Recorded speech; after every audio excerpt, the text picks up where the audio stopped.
ಸರಿ, ಇವತ್ತಿನ ವಾಕ್ಯಕ್ಕೆ ಹೋಗುವ. ಇವತ್ತು ನಾವು ಅರಣ್ಯಕಾಂಡ 23ನೇ ಅಧ್ಯಾಯ, Numbers chapter 23 verse 19. The book of Numbers chapter 23 and verse 19 ಏನು ಹೇಳುತ್ತೆ?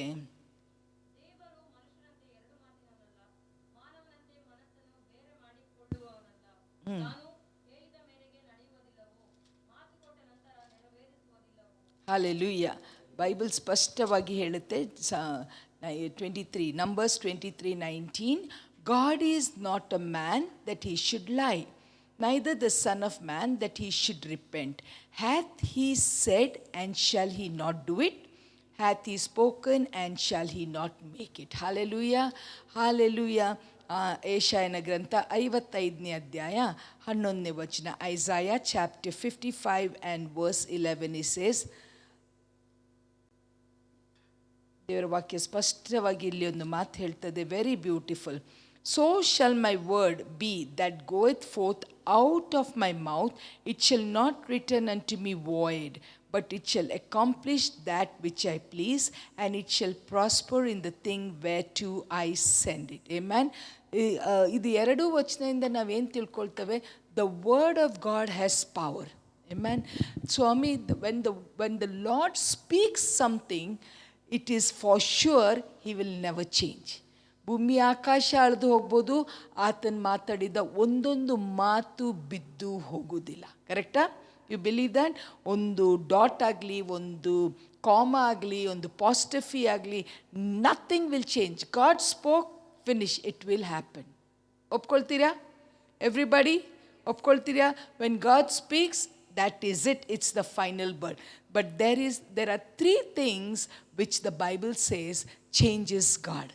3 ಸಂಗತಿಗಳು ನಾವು ಮಾಡಿದರೆ ದೇವರ ಮನಸ್ಸನ್ನು ಬದಲಾವಣೆ ಮಾಡ್ತಾರಂತೆ. ಹಾಲೆಲೂಯ್ಯ. ನೋಡ್ಕೊಳ್ಳುವನ ಮೊದಲನೇ ಸಂಗತಿ, ನಮ್ಮ ಪುಸ್ತಕ ಬೈಬಲ್ಗಳನ್ನು ಯೋಹಾನನ ಜೋನಾ ಚಾಪ್ಟರ್ 3. Jonah chapter 3. ನಮಗೆಲ್ಲರಿಗೂ ಜೋನದು ಕತೆ ಗೊತ್ತಾ? ಅವನಿಗೆ ದೇವರು ಎಲ್ಲಿ ಹೋಗ್ಲಿಕ್ಕೆ ಹೇಳಿದರು? Nineveh. God told Jonah to go to Nineveh, but ಅವನು ಹೋದದೆಲ್ಲಿ? ತಾರ್ಷಿಸ್ಗೆ ಹೋದ. ಓಕೆ, ಅಲ್ಲಿ ತಾರ್ಷಿಸ್ಗೆ ಹೋದ ಮೇಲೆ ಬಟ್ ಒಂದು ದೊಡ್ಡ ಅವನಿಗೆ ಸಮುದ್ರದಲ್ಲಿ ದೊಡ್ಡ ಸ್ಟಾಮ್ ಬಂತು. And then they put a lot and it came to know that Jonah ತಪ್ಪು ಮಾಡಿದ. ಅದಕ್ಕೆ ಯೋನನ್ನು ತಗೊಂಡೋಗಿ ಸಮುದ್ರದಲ್ಲಿ ಹಾಕಿದರು. ಸಮುದ್ರದಲ್ಲಿ ಹಾಕಿದ ತಕ್ಷಣ ಒಂದು ದೊಡ್ಡ ಮೀನು ಬಾಯಿ ತೆಗೆದಿಟ್ಟಿತ್ತು. It just swallowed Jonah. Everything was planned. ಕರೆಕ್ಟಾ? Everything was planned and that fish just swallowed Jonah. ಆಮೇಲೆ ಏನಾಯ್ತು ಅಂದರೆ ಅವನನ್ನು ಬೇರೆ ಎಲ್ಲಿ ಹೋಗಿ ವಾಮಿಟ್ ಮಾಡಲಿಲ್ಲ, ತಾರ್ಷಿಸ್ಗೆ ಹೋಗಿನೇ ಬಿಟ್ಟ. Hallelujah. C, that fish didn't need GPS. ಅದಕ್ಕೆ ಏನೂ GPS ಬೇಕಿರಲಿಲ್ಲ. ನಾನು ಮೊನ್ನೆ ಒಂದು ಪಕ್ಷಿ ಬಗ್ಗೆ ಓದ್ತಾ ಇದ್ದೆ, small bird. It flies for 12 days non stop. It crosses Pacific ocean. ಕನ್ನಡದಲ್ಲಿ ಪಸಿಫಿಕ್, ಇದಕ್ಕೆ ಏನು ಸಮುದ್ರಕ್ಕೆ ಏನು ಹೇಳ್ತಾರೆ ಗೊತ್ತಿಲ್ಲ. ನಾನ್ ಸ್ಟಾಪು ಊಟ ಮಾಡದೆ, ರೆಸ್ಟ್ ಮಾಡದೆ ಅದು ಫ್ಲೈ ಮಾಡುತ್ತೆ. ಆದರೆ ಅದಕ್ಕೆ ಡೈರೆಕ್ಷನ್ ಯಾರು ಕೊಡ್ತಾರೆ? ಅದು GPS ಯಾರಿದೆ? ಅವರು ಸೈಂಟಿಸ್ಟ್ ಹೇಳ್ತಾಯಿದ್ರು, ಅದು ಕಣ್ಣು ಮಲ್ಲಿಗೆ ಏನೋ ಒಂದು ನರ್ವ್ಸ್ ವರ್ಕ್ ಆಗುತ್ತೆ, ಅದಕ್ಕೆ ಕರೆಕ್ಟಾದ ಡೈರೆಕ್ಷನ್ ಗೊತ್ತಾಗುತ್ತಂತೆ. ಹಾಲೆಲೂಯ್ಯ. So amazing. ಈ ಸ್ಟೋರಿ ನಾನು ಓದಬೇಕಾದ್ರೆ, Jonah story, I was wondering how did that fish know that it had to vomit Jonah in the shore of Nineveh? ಯಾರು ಹೇಳಿದ್ರು ಅದಕ್ಕೆ? ಯಾರೂ ಹೇಳಲಿಲ್ಲ, ದೇವರೇ ನಡೆಸಿದ್ರು ಪ್ರಿಯರೇ. ನಿನೆವೆ ಪಟ್ಟಣಕ್ಕೆ ಹೋಗಿ ಜೋನಾ ಪ್ರಸಂಗ ಮಾಡ್ತಾನೆ, ದೇವರ ಬಳಿಗೆ ತೀರ್ಕೊಳ್ಳಿ, ಇಲ್ಲದೆ ದೇವರ ಕೋಪ ನಿಮ್ಮ ಮೇಲೆ ಬರುತ್ತೆ. ಆವಾಗ ಅಲ್ಲಿದ್ದು ಜನರು ಏನು ಮಾಡ್ತಾರೆ ಅಂತ Jonah chapter 3 verse 6 onwards. Hallelujah, hallelujah. ಎಂದಾದ್ರೂ ಈ ಕತೆ ಓದಿದ್ದೀರಾ? There was a decree by God that he is going to destroy Nineveh ಪಟ್ಟಣ. ನಿನೆವೆ ಪಟ್ಟಣನೂ ನಾನು ಸಂಪೂರ್ಣವಾಗಿ ನಾಶ ಮಾಡ್ತಾನಂತ ದೇವರು ಜೋನಾಗೆ ಹೇಳಿ ಕಲಿಸ್ಬಿಟ್ರು. ಜೋನಾ ಹೋಗಿ ಅಲ್ಲಿ ಪ್ರಸಂಗ ಮಾಡಬೇಕಾದ್ರೆ, ನಿನೆವೆ ಪಟ್ಟಣದಲ್ಲಿ ಹೋಗಿ ಪ್ರಸಂಗ ಮಾಡಬೇಕಾದ್ರೆ ಅವನು ಹೇಳಲಿಕ್ಕೆ ಪ್ರಾರಂಭ ಮಾಡಿದೆ ಅಂದರೆ, ದೇವರ ಕೋಪ ನಿಮ್ಮ ಮೇಲೆ ಬರುತ್ತೆ. ಆವಾಗ ಅಲ್ಲಿದು ಅರಸ ಮಾಡಿದ ಏನೆಂದರೆ, ಎಲ್ಲರೂ ಉಪವಾಸ ಮಾಡಬೇಕು, ಪ್ರಾಣಿಗಳು ಸಹ ಎಲ್ಲರೂ, everybody has to fast, put on sackcloth, ಒಂದು ಗೋಣಿ ತಟ್ಟನ್ನು ಹಾಕಿ ನಾವು ಮಾಡಿದ ತಪ್ಪನ್ನು ನಾವು ಪಶ್ಚಾತ್ತಾಪ ಪಡಬೇಕು. We have to repent of our sins. Is the king orders, ಈ ಸೆನ್ಸ್ ಅ ಡಿಕ್ರಿ ಏನೆಂದರೆ, ಎಲ್ಲರೂ ನಾನು ಪಾಪ ಮಾಡಿದ್ದೇನೆ ಅಂತ ಹೇಳಿ ಎಲ್ಲರೂ ಗೋಣಿ ತಟ್ಟದಲ್ಲಿ ಕೂತ್ಕೊಳ್ಳಿ, ಎಲ್ಲರೂ ಉಪವಾಸ ಮಾಡಿ. ಮನುಷ್ಯರಷ್ಟೆಲ್ಲ, ಪ್ರಾಣಿ ಸಹ ದೇವರು ತನ್ನ ಮನಸ್ಸನ್ನು ಬದಲಾಯಿಸ್ಬೋದು. ಯಾಕೆಂದರೆ ಅವ್ರಿಗೆ ಗೊತ್ತಿತ್ತು ದೇವರ ಮನಸ್ಸು ಎಂದಿಗೂ ಬದಲಾವಣೆ ಆಗುವುದಿಲ್ಲ. ಆದರೆ ಪ್ರಿಯರೇ, ಈ ಮನುಷ್ಯರು ಬದಲಾವಣೆ ಮಾಡಿದ್ದಕ್ಕೆ ಕಡೆ ವಚನ ನಾವು ನೋಡ್ತೇವೆ, ದೇವರು ಅವರ ಮನಸ್ಸಲ್ಲಿ ಅವರು ಪಶ್ಚಾತ್ತಾಪ ಪಟ್ಟ ಕಾರಣ ಏನು ಮಾಡಿದ್ರಂತೆ, ಅವರ ಮೇಲೆ ಬರಬೇಕಾದ ಕೇಡು ಬಂದೇ ಇಲ್ಲ. ಹಲ್ಲೆಲೂಯಾ. ಸೊ ಮೊದಲನೇ ಸಂಗತಿ ನಾವು ನೋಡ್ತೇವೆ ಅಂದರೆ, if we repent of our since, if we say lord I am sorry, ನಮ್ಮ ಮೇಲೆ ಬರಬೇಕಾದ ಒಂದು ಕೇಡು, ನಮ್ಮ ಮೇಲೆ ಬರಬೇಕಾದ ಒಂದು ಕೆಟ್ಟ ಸಂಗತಿ, it will not come. But if we have hidden sin, ನಮ್ಮ ಒಳಗೆ ಬಚ್ಚಿಟ್ಟ ಒಂದು ಪಾಪ ಇತ್ತೆಂದರೆ ನಮಗೆ ಶುಭ ದೊರಕುವುದಿಲ್ಲ. ಪ್ರಿಯರೇ, go to God and say, ದೇವರೇ ನಾನು ತಪ್ಪು ಮಾಡಿದ್ದೇನೆ. The minute we repent for our sin, the Lord forgives us and He turns our iniquity. Hallelujah.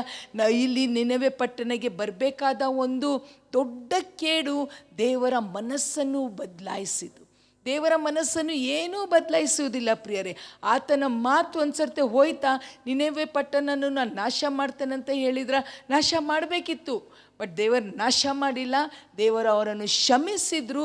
ಅವರ ಮೇಲೆ ಬರಬೇಕಾದ ಕೆಟ್ಟ ಒಂದು ಅಪಘಾತದಿಂದ, ಕೇಡಿದಿಂದ ಅವರನ್ನು ತಪ್ಪಿಸಿ ದೇವರು ಅವ್ರಿಗೆ ಬಿಡುಗಡೆ ಕೊಟ್ಟರು. ಹಲ್ಲೆಲೂಯಾ. ಇವತ್ತು ನನ್ನ ಜೀವನದಲ್ಲಿ ಯಾವುದೇ ಒಂದು ಹಿಡನ್ ಸಿನ್ ಇದ್ದರೆ, ಯಾವುದೇ ಒಂದು ಬಚ್ಚಿತ ಒಂದು ಪಾಪ ಇದ್ದರೆ, ನಮ್ಮ ಆಶೀರ್ವಾದಕ್ಕೆ ನಾವೇ ಅಡ್ಡಿಯಾಗುತ್ತೆ. ದೇವರು ಏನೋ ಒಂದು ನಮ್ಮ ಮೇಲೆ ಒಂದು ಆಶೀರ್ವಾದ ಬಿಡುಗಡೆ ಮಾಡಬೇಕು, ಅದು ಬಿಡುಗಡೆ ಆಗ್ತಾ ಇಲ್ಲ ಅಂದರೆ, let us confess our sin and say, ದೇವರೇ ನನಗೆ ಇವರ ಮೇಲೆ ಹೊಟ್ಟೆ ಕಿಚ್ಚಿ ಇದೆ. ಅದು ಯಾರಿಗೂ ಕಾಣಲ್ಲ ಪ್ರಿಯರೇ.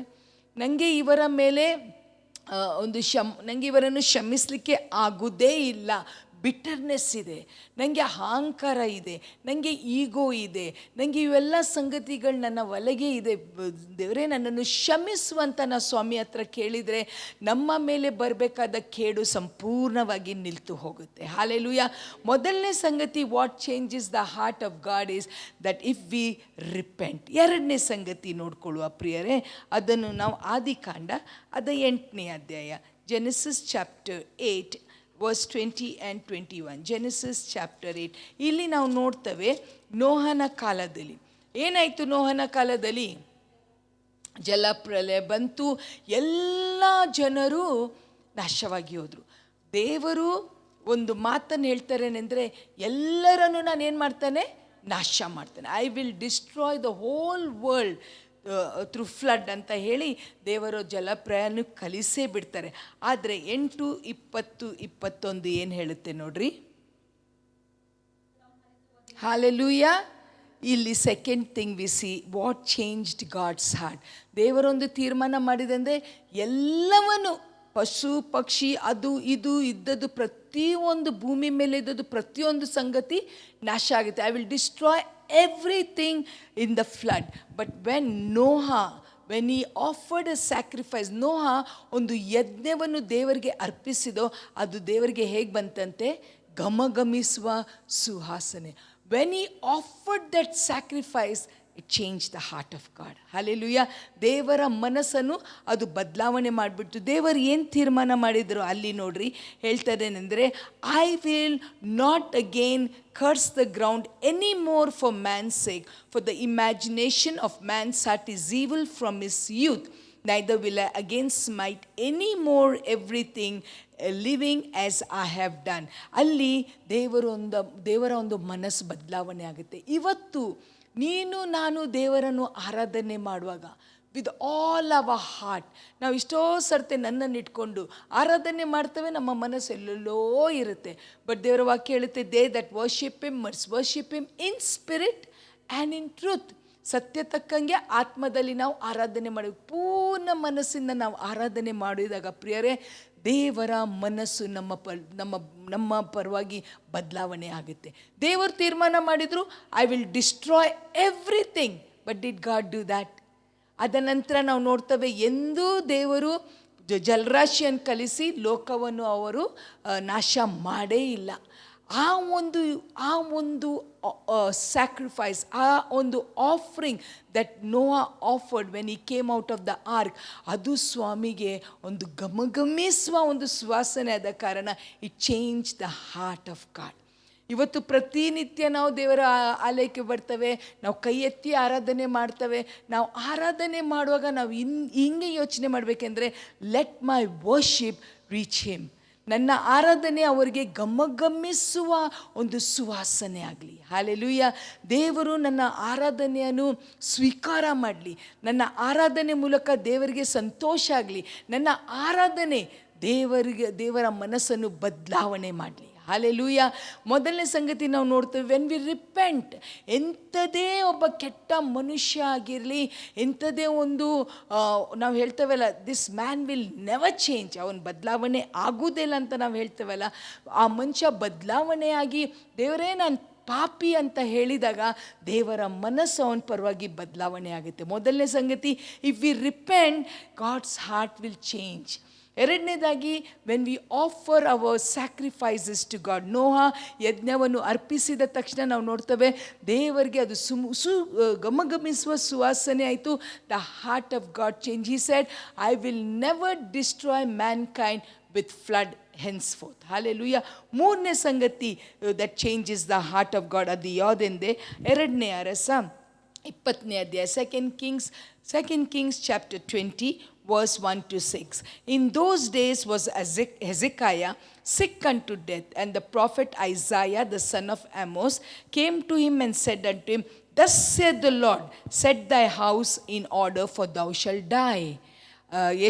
ಏಷಾಯ ಪ್ರವಾದಿಯಾದ ಏಷಾಯ ಅರಸನಾದ ಹೆಜ್ಕಿಯ ಹತ್ರ ಬಂದು ಹೇಳ್ತಾನೇನೆಂದರೆ, ನಿನ್ನ ಮನೆಯನ್ನು ಸರಿ ಮಾಡ್ಕೋ, ಯಾಕೆಂದರೆ ನೀನೇನಾಗ್ತಾ ಇದ್ದಿ, ಸಾಯ್ತಾ ಇದೆ. ಇದು ಮಾತು ಯಾರು ಹೇಳಿದ್ದು?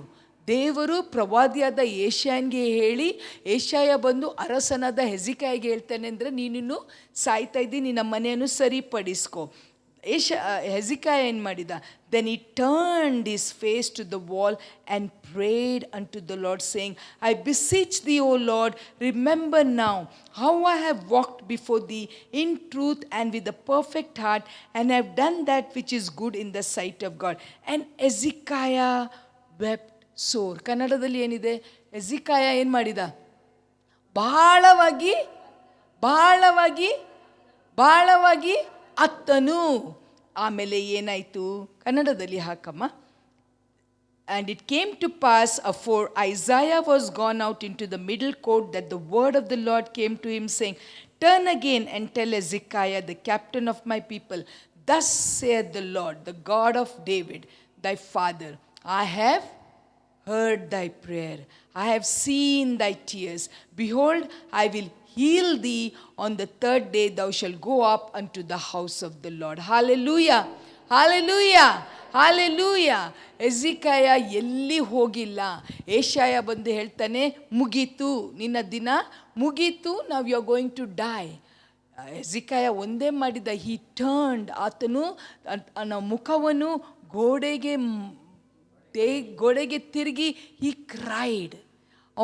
ಹೆಜ್ಕಿಯ ಅರಸಾಗಿದ್ದರು. ದೇವರೇ, ನಾನು ಹೆಂಗೆ ಜೀವಿಸಿದ್ದೇನೆ ಅಂತ ನೋಡಿ, ನೀವು ನನಗೆ ಇಂಥ ತೀರ್ಪು ಕೊಟ್ಟಿದ್ದೀರಿ ಅಲ್ಲ, ನಾನು ಸಾಯ್ಬೇಕಂತ ತೀರ್ಪು ಕೊಟ್ಟಿದ್ದೀರಿ ಅಂತ ಅವನು ಅತ್ತಾಗ, ಇನ್ನೂ ಪ್ರವಾದಿಯಾದ ಏಷಾಯ ಅರಮನೆಯನ್ನು ಬಿಟ್ಟು ಹೊರಗೆ ಹೋಗಿಲ್ಲ. The word of the Lord came to Isaiah. Hallelujah. ದೇವರ ಮಾತು ಏಷಾಯನಿಗೆ ಬಂದು ಹೇಳ್ತಾರೆ, ಏಷಾಯ ತಿರುಗು, ವಾಪಸ್, ಟರ್ನ್ ಬ್ಯಾಕ್. ಹಲ್ಲೆಲೂಯಾ. ದೇವರ ತೀರ್ಮಾನವನ್ನು ಬದಲಾವಣೆ ಮಾಡಲಿಕ್ಕೆ ಸಾಧ್ಯನೇ ಇಲ್ಲ. ಅವರ ಬಾಯಿಂದ ಬಂದ ಒಂದು ಮಾತು ಕಾರ್ಯ ಸಾಧನೆ ಮಾಡದೆ ತಿರುಗಿ ವಾಪಸ್ ಬರುವುದೇ ಇಲ್ಲ ಅಂತ ಏಷಾಯನ ಗ್ರಂಥದಲ್ಲಿ ಬರೆದಿದೆ. ಬಟ್ ಅದೇ ದೇವರೇನು ಹೇಳ್ತಾರೆ ಅಂದರೆ, ತಿರುಗು ಏಷಾಯ, ವಾಪಸ್ ಹೋಗಿ ಹೆಜ್ಕಿಯಗೆ ಹೇಳೆಂದರೆ, ನಾನು ನಿನ್ನ ಕಣ್ಣೀರನ್ನು ನೋಡಿದ್ದಾನೆ, ನಾನು ನಿನಗೆ ವಾಸಿ ಮಾಡ್ತಾನೆ, ನಾನು ನಿನಗೆ ಇನ್ನೂ ಹೆಚ್ಚಿನ ಆಯುಷ್ಯವನ್ನು ಕೊಡ್ತಾನೆ. ಹಲ್ಲೆಲೂಯಾ. 15 ವರ್ಷ ನಾನು ನಿನಗೆ ಹೆಚ್ಚಾಗಿ ಕೊಡ್ತಾನೆ. Hallelujah. What change the heart of God? The prayer of Hezekiah. Hallelujah. ಎಜಿಕಾಯನ ಪ್ರಾರ್ಥನೆ ದೇವರ ಒಂದು ತೀರ್ಮಾನವನ್ನು ಸಂಪೂರ್ಣವಾಗಿ ಬದಲಾವಣೆ ಮಾಡಿತು. ಇವತ್ತು ನಿನ್ನ ಮೇಲೆ ನನ್ನ ಮೇಲೆ ಅಪವಾದ ಬಂದಿದ್ದರೆ, ನಿನ್ನ ಮೇಲೆ ನನ್ನ ಮೇಲೆ ಸಂಕಟ ಬಂದಿದ್ದರೆ, ನಿನ್ನ ಮೇಲೆ ನನ್ನ ಮೇಲೆ ಒಂದು ಇಂಪಾಸಿಬಲ್ ಸಿಚುವೇಶನ್ ಬಂದಿದ್ದರೆ, ನಾವು ಅನೇಕ ಸರ್ತಿ ಸಹಾಯ ತಗೊಳ್ತೇವೆ, ತಪ್ಪಲ್ಲ. ಬಟ್ ಎಲ್ಲಕ್ಕಿಂತ ಇಂಪಾರ್ಟೆಂಟ್ ಅಂದರೆ ನಾವು ದೇವರ ಬಳಿಗೆ ಹೋಗಿ ಕೂಗಿದರೆ ಖಂಡಿತವಾಗಿ god will change our situation. ದೇವರು ನಮ್ಮ ಸ್ಥಿತಿಗತಿಗಳನ್ನು ಬದಲಾವಣೆ ಮಾಡ್ತಾರೆ. ಇದೇ ವಿಷಯ ನಾವು ಹನ್ನಳ ಬಗ್ಗೆ ಕೇಳ್ತೇವೆ.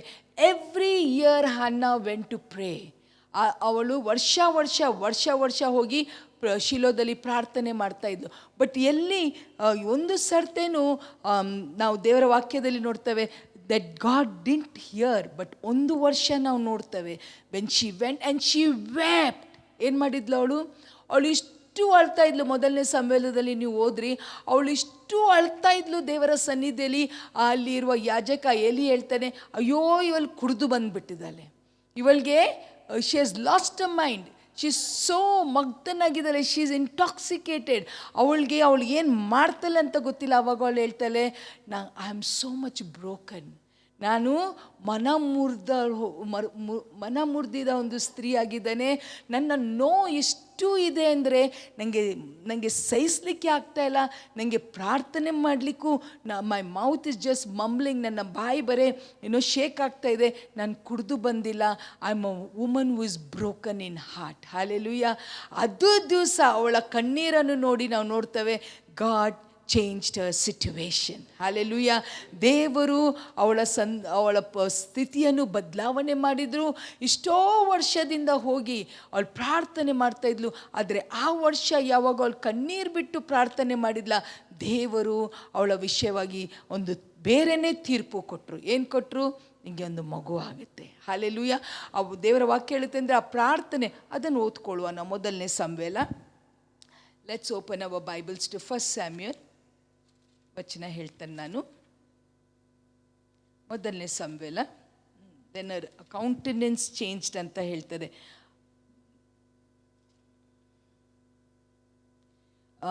16ನೇ ವಚನ ಹೇಳಿದ್ರೆ, ಕೌಂಟ್ ನಾಟ್ ದೈ 15ನೇ ವಚನ.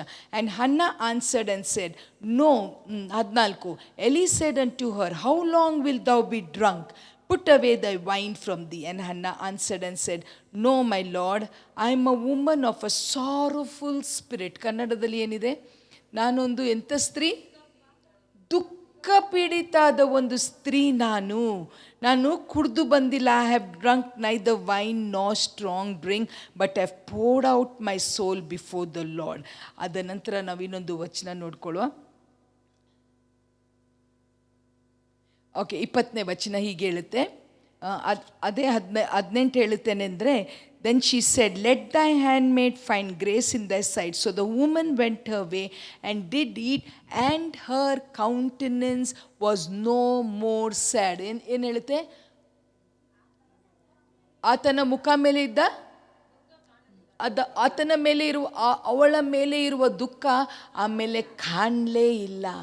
ಯಾಕೆಂದರೆ ಅವಳಿಗೆ ಒಂದು ಗೊತ್ತಾಯ್ತು ಅಂದರೆ, ನನ್ನ ಕಣ್ಣೀರ ಪ್ರಾರ್ಥನೆ ಎಲಿ ತಪ್ಪಾಗಿ ತಿಳ್ಕೊಂಡ. ಪ್ರಿಯರೇ, ನಾವು ಎಷ್ಟೋ ಸರ್ತಿ ಆರಾಧನೆ ಮಾಡುವಾಗ ಅಥವಾ ನಾವು ವಾಕ್ಯ ಕೇಳುವಾಗ ಹಾಗೆ ಕಣ್ಣೀರು ಸುರಿಸ್ತವೆ. ಅಕ್ಕಪಕ್ಕದವ್ರು ನೋಡ್ತಾರೆ, ಇವರಿಗೆ ಏನು ಕಮ್ಮಿ ಆಗಿದೆ, ಇವರು ಇಷ್ಟು ಚೆನ್ನಾಗಿದ್ದಾರಲ್ಲ, ಏನು ಇವರು ಕಣ್ಣೀರು ಸುರಿಸ್ತಾ ಇದ್ದಾರೆ. ನಮಗೆ ಗೊತ್ತು, ನಮ್ಮ ದೇವರಿಗೆ ಗೊತ್ತು ನಮಗೆ ಕಾಡ್ತಾ ಇದೆ. Something is bothering me.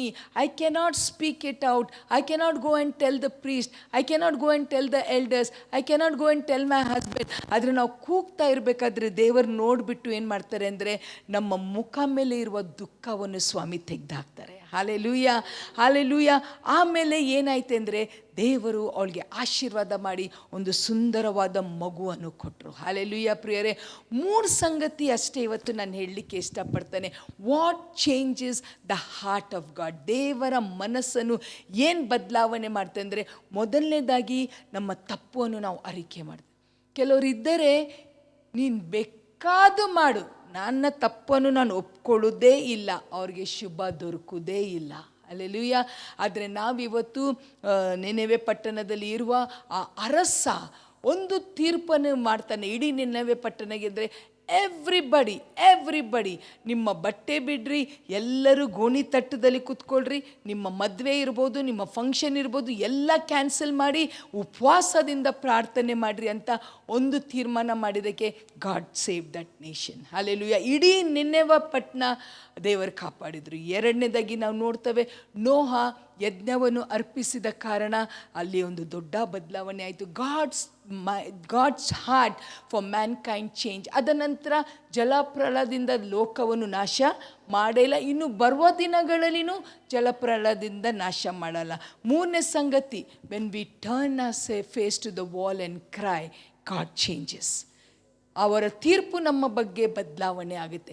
ಹೆಸಿಕಿಯಾಗೆ ದೇವರು 15 ವರ್ಷ ಕೊಟ್ಟು ಆಶೀರ್ವಾದ ಮಾಡಿ. ಹಾಲೆಲೂಯ. ಇದು ನಮ್ಮ ಜೀವನದಲ್ಲಿ ಬಹಳ ಪ್ರಾಮುಖ್ಯ. ಎನಿಥಿಂಗ್ ನಮ್ಮ ಜೀವನದಲ್ಲಿ ಏನೇ ಬರಲಿ ಪ್ರಿಯರೇ, ಈ 3 ಸಂಗತಿ ನಾವು ಮಾಡ್ಕೊಳ್ಳುವ. ನಾವು ದೇವರ ಹತ್ರ ನಾವು ಪಶ್ಚಾತ್ತಾಪ ಪಡ್ಕೊಳ್ಳುವ. ಅದೇ ಸಮಯದಲ್ಲಿ ನಾವು ಆರಾಧನೆ ಪೂರ್ಣ ಹೃದಯದಿಂದ ಗಮಗಮಿಸುವ ಸುವಾಸನೆಯಾಗಿ ದೇವರ ಸನ್ನಿಧಿಯಲ್ಲಿ ಹೋಗಲಿ. ಮೂರನೇದಾಗಿ ನಾವು ಪ್ರಾರ್ಥನೆ ಮಾಡುವ. ದೇವರೇ, ನಿನ್ನಿಂದ ಸಾಧ್ಯವಾದದ್ದು ಒಂದೂ ಇಲ್ಲ. ನಾವು ಶುದ್ಧವಾದ ಜೀವನ ಜೀವಿಸಿದರೆ ಬೋಲ್ಡಾಗಿ ಹೇಳ್ಬೋದು, ಲಾರ್ಡ್ ಚೆಕ್ ಮೈ ಲೈಫ್. ಎಸಿಕೆ ಹೇಳ್ತೇನೆ, ನಾನು ಹೆಂಗೆ ಜೀವಿಸಿದೆ ನೋಡು ಸ್ವಾಮಿ, ಅದನ್ನು ನೋಡಿ ತೀರ್ಪು ಮಾಡು. ಗಾಡ್ ಇಮ್ಮಿಡಿಯೇಟ್ಲಿ ಏಷ್ಯನ್ಗೆ ಹೇಳ್ತಾನೆ, ವಾಪಸ್ ಹೋಗಿ. ನನ್ನ ಲೆಕ್ಕ ಪ್ರಕಾರ ಏಷ್ಯನ್ಗೆ ಶಾಕ್ ಆಗಿರಬೇಕು, ಅರೆ ಈಗಾದರೂ ಪ್ರವಾದನೆ ಕೊಟ್ಟು ಬಂದೆ, ಈಗ ವಾಪಸ್ ಹೋಗಿ ಪ್ರವಾದನೆನೇ ಬದಲಾವಣೆ ಮಾಡಿ. That is god. When we prayer changes things. Hallelujah. ದೇವರು ಈ ವಾಕ್ಯವನ್ನು ಆಶೀರ್ವಾದ ಮಾಡಲಿ, ಈ ವಾಕ್ಯ ನಮ್ಮ ಜೀವನದಲ್ಲಿ ಕಾರ್ಯ ಮಾಡಲಿ ಅಂತ ಪ್ರಾರ್ಥನೆ ಮಾಡುವ. ತಂದೆಯಾದ ದೇವರೇ ಸ್ವಾಮಿ, ನೀವು ಬದಲಾವಣೆ ಆಗೋದಿಲ್ಲ, ನಿಮ್ಮ ಮಾತುಗಳು ಬದಲಾವಣೆ ಆಗಲ್ಲ. ಭೂಮಿ ಆಕಾಶ ಹರಿದು ಹೋದರೂ ಸಹ ಸ್ವಾಮಿ, your word will never change. ಆದರೆ ದೇವರೇ, ನಾವು ಇವತ್ತು ಕಲ್ತೇವೆ ನಿಮ್ಮ ವಾಕ್ಯದಿಂದ, if we repent, if we offer a sacrifice unto you, offer sacrifices of thanksgiving and praise, if we turn our face to the wall, if we cry out to you. ದೇವರೇ ಕರ್ತನೆ, ನೀವು ಮಾಡಿದ ಒಂದು ನಮ್ಮ ವಿಷಯದಲ್ಲಿ ಮಾಡಿದ ಒಂದು ತೀರ್ಪು ಬದಲಾವಣೆ ಮಾಡ್ತೀರಿ ಸ್ವಾಮಿ. ಕರ್ತನೆ, we have a remedy, we have an answer. O God, we thank you for that. ದೇವರೇ, ಇವತ್ತು ನಾವು ಯಾರೇ ಈ ಯಾವುದೇ ಒಂದು ಸಂಕಟದಲ್ಲಿ ನಾವು ಬಿದ್ದಿದ್ರೆ ಸ್ವಾಮಿ, 3 ಸಂಗತಿಗಳನ್ನು ಮಾಡಿದರೆ ಖಂಡಿತವಾಗಿ ಸ್ವಾಮಿ ನಮಗೆ ಬಿಡುಗಡೆ ಆಗುತ್ತೆ, ನಮ್ಮ ಪ್ರಾರ್ಥನೆಗೆ ಉತ್ತರ ಸಿಗುತ್ತೆ, ನಮ್ಮ ಆರಾಧನೆ ನಿಮಗೆ ಗಮಿಸುವ ಸುವಾಸನೆಯಾಗಿ ನಿಮ್ಮ ಸನ್ನಿಧಿಯಲ್ಲಿ ಬರುತ್ತೆ. ಈ ವಾಕ್ಯ ನಮ್ಮ ಹೃದಯದಲ್ಲಿ ಆಳವಾಗಿ ಬಿದ್ದು ಫಲ ಕೊಡಲಿ ಅಂತ ಯೇಸು ನಾಮದಲ್ಲಿ ಪ್ರಾರ್ಥಿಸಿ ಬೇಡಿ ಹೊಂದಿದ್ದೇವೆ ತಂದೆ. ಆಮೇನ್. ಹಾಲೆಲೂಯಾ.